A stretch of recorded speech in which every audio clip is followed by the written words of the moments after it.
vamos a practicar la unidad. Por eso, sí, 15%, pero sí.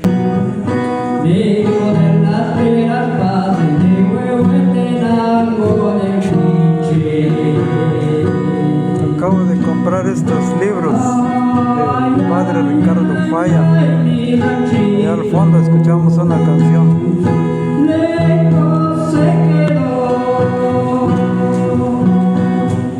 Lejos se quedó el ranchito con las gallinitas allá en el corral.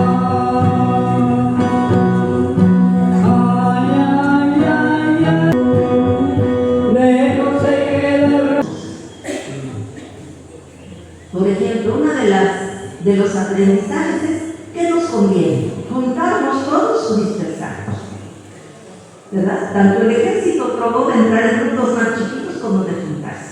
Y cuando iban en grupos grandotes, van avanzando muy despacio y no podían tampoco lograr sus objetivos. Y si iban en grupos chiquitos, lo rodeaban. Pero también las comunidades y también la guerrilla tuvo que aprender a combinar. ¿En qué momento conviene dividirse por escuadras o dividirse por tríos, incluso solo llegar a hostigar como el mosquito que pica unas 3-4 veces? ¿Y en qué momento juntar todas las unidades o varias unidades, formar una compañía y atacar todos juntos para tener más fuerza? Esos fueron de los aprendizajes. Y al final, pues Ricardo nos dice que para la población el haberse juntado en comunidades más grandes sí ayudó no nada más a defenderse, sino a mejorar la producción, a mejorar la educación, porque si eran 3 maestros en cada comunidad solo podían dar primero y segundo grado, pero un maestro por comunidad. Pero si ya eran 3 maestros en una escuela, pues ya pueden dar otros grados, a mejorar la salud, a mejorar otras cosas, ¿verdad? Entonces son cosas que hay que pensar.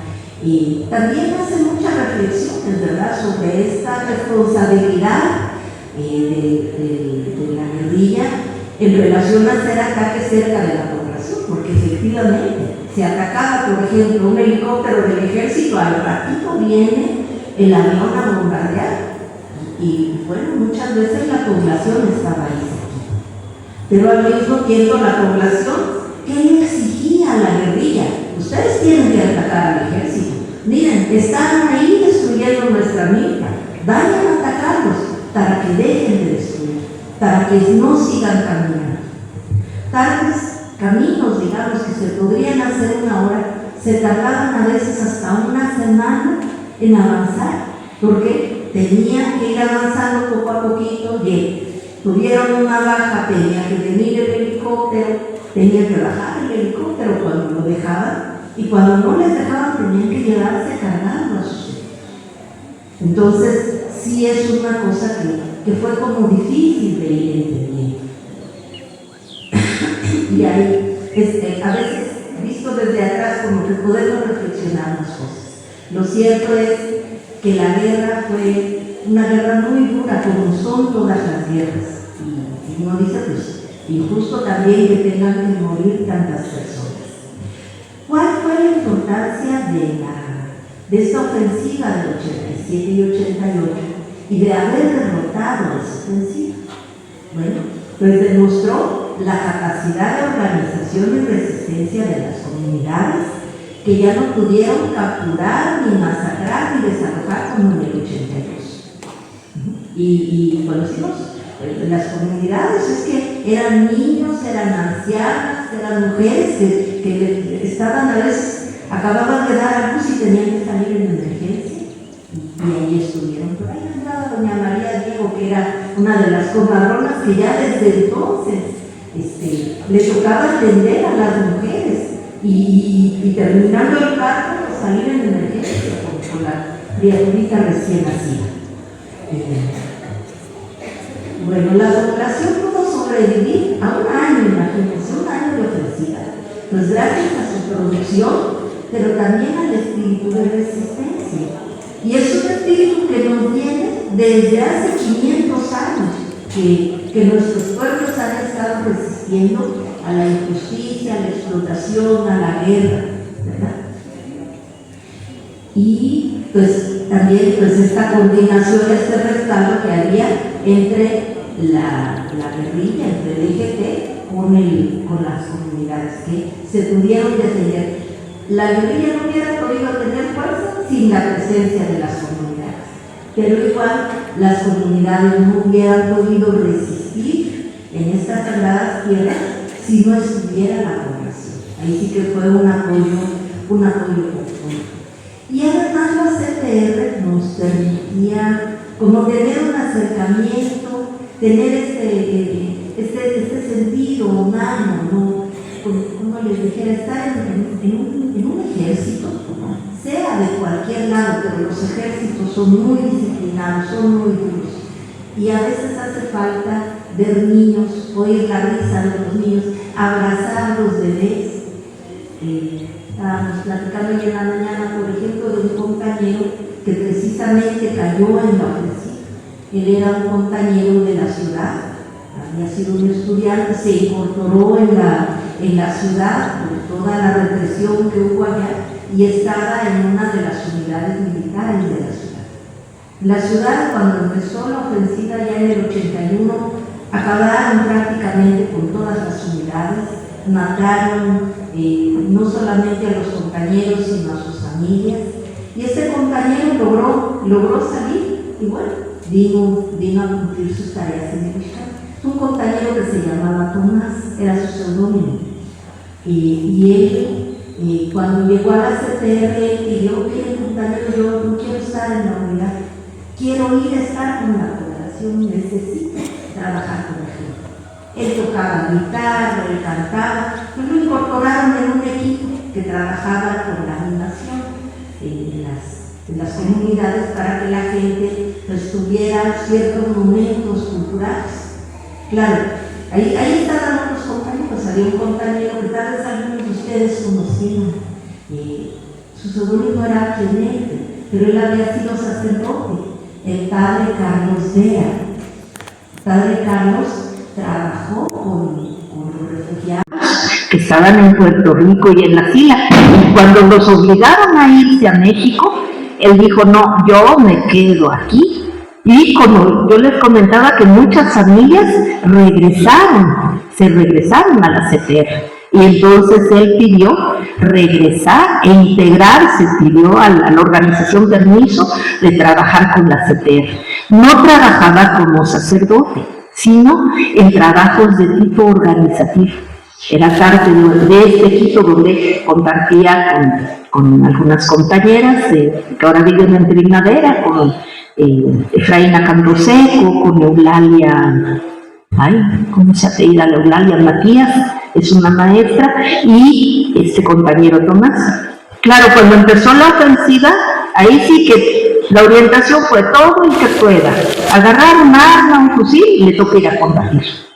Y todos los yo adquirí ya en este lugar donde está el autor. Y yo quiero decirles que también ese apoyo ahí está se hizo la desde las comunidades describiendo lo que es el libro, y después de ahí ¿quién nos ayudaba a conseguir algunos alimentos narrar o y algunos describir recursos algunas cosas, industriales? que es los el padre compañeros Ricardo que vivían Falla, en y a su lado campamentos de también está el refugiados padre en el estado de Paco, Chiapas. como lo conocemos. Y como ya no había refugiados cerquita, pues había que traer las cosas cargando desde Maravilla, desde lugares lejos, pues.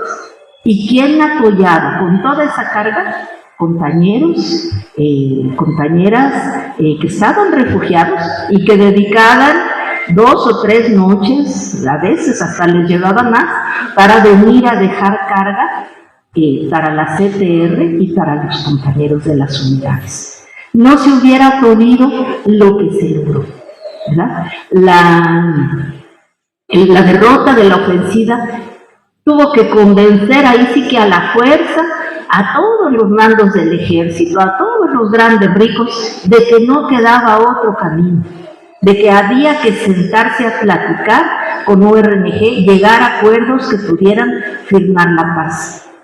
Y del lado de los refugiados, la lucha ya estaba igual. ya estaban las comisiones permanentes, ya se estaba hablando, ya se estaba exigiendo que pudiera haber el retorno. Entonces fue una lucha, como quien dice, que tocó apretar por todos lados y con el apoyo de todos, aunque pues a quienes estuvieron en Ixcán, en esta zona del Ixcán Grande, es a quienes les tocó soportar la mayor parte de los bombardeos.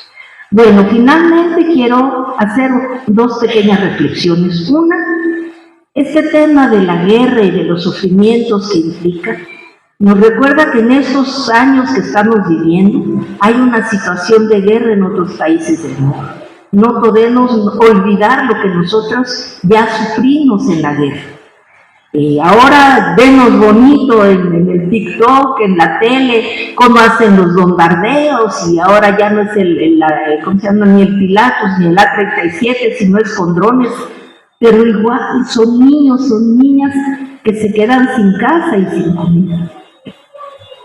Y tenemos que saber sentirlo en el fondo de nuestro corazón, ¿verdad? Y poderlo vivir desde ese lado. Y lo otro es que este libro nos sirva para lo que en la introducción del libro nos dice el padre Ricardo con unas palabras muy lindas.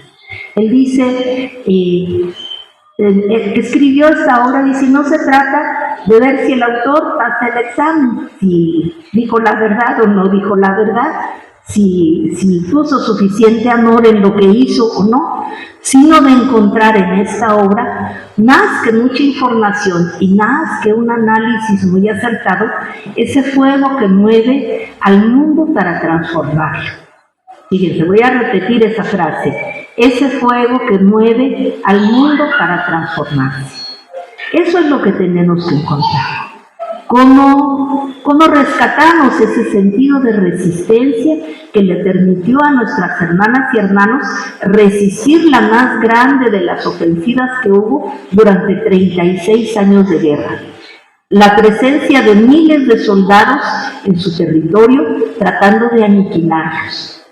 Esa resistencia ahora la vemos en los compañeros que cada 15 días están teniendo que ir a juicio y que dicen, ¿y yo por qué voy a aceptar si yo no cometí delito, no maté, no robé?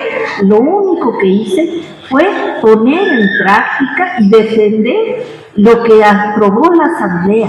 Lo único que hice fue defender a la vida de los niños, de las mujeres ante el alcoholismo. Esa misma resistencia la seguimos viendo hoy en día cuando nuestros compañeros y compañeras mantienen su organización.